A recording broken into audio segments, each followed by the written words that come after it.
All right, we are back from commercial break. Thank you very much. Thank you to those who have participated in our audience poll. This is great for our funding application and selling ad space to our sponsors. Up next, we're going to go back to Regina, Saskatchewan for an update from the SCN, the Swampy Communications Network. So we will send it over to Abby Colgate Locks and Company.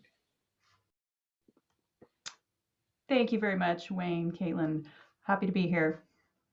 Welcome back to SCN, Swampy Communications Network. As we continue our retrospective of Mayor T.A.B's first several months in office, we go live to Goose Shitty Hall to speak to the mayor and his interpreter, Abby Colgate Locks. Hello to you both.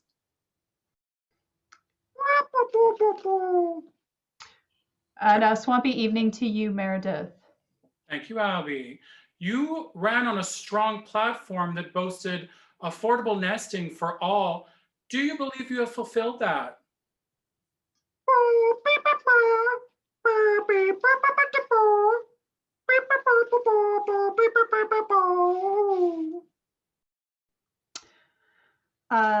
Yes, allow me to interpret for those who are not fluent in algal tongue. I am T.A.B's official translator with a holding PhD in the algal languages.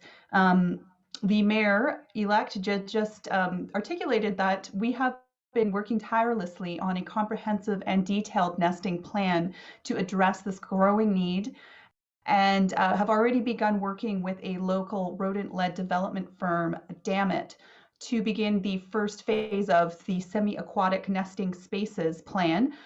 We will be moving into subaqueous nests once the water thaws in late spring. You have made many promises to the LGBTQ community of Willow Island.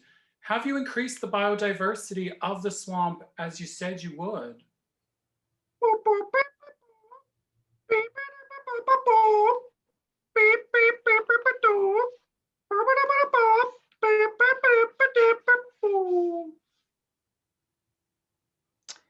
Yes, T.A.B would like to reiterate that biodiversity is always a topic that is very important to them on a personal level, as well as on the campaign.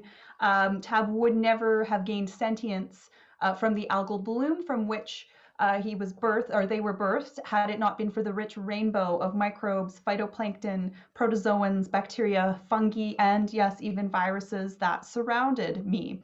T.A.B cannot emphasize enough that they accept all wakes of life, whether you just woke up yesterday or are still working on your journey towards sentience. Well said.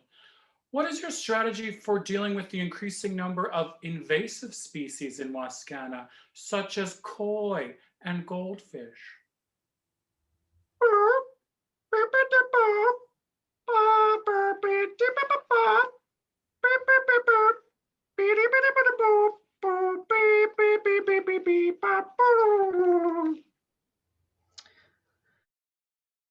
Yes, I would like to reiterate my previous point that this T.A.B-led government accepts all wakes of life, regardless of nature, and that T.A.B themselves is comprised of a variety of algal forms, such as rhydophytes and chlorophytes, and even some sea sponge thrown in there. T.A.B values biodiversity, but this being said, we do have some work ahead strengthening our processes of introducing new species into the swamp so that all may thrive.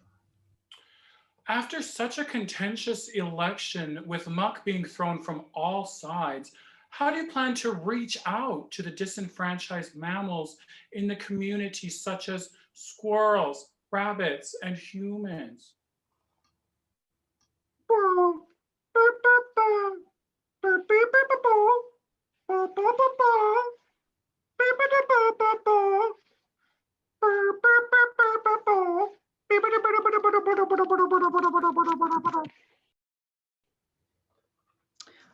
Yes.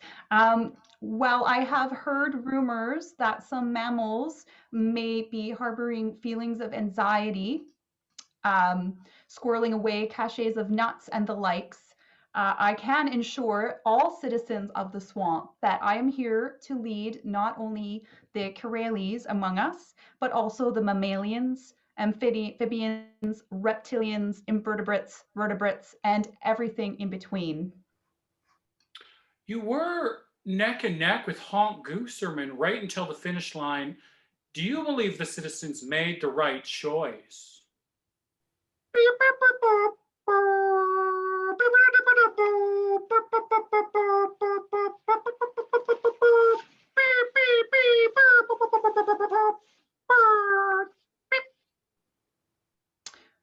Right. Tab articulates that this was a very close election unexpectedly, and that despite their lack of spinal column, Honk did have quite a close race, showed quite a great showing in the recent election. This just goes to show that the diverse citizens of the swamp are looking for that progressive change. Honk was a bit of a fringe candidate, and he clearly appealed to a large portion of swamp voters. However, T.A.B really does remain open to hearing the feedback of all walks of life, all squawks, caws, and other squeaking noises from any of Honk's supporters. Well, thank you, Tab and Ms. Colgate Locks. This has been most enlightening. We're going to go to break and hear a word from our swampsters.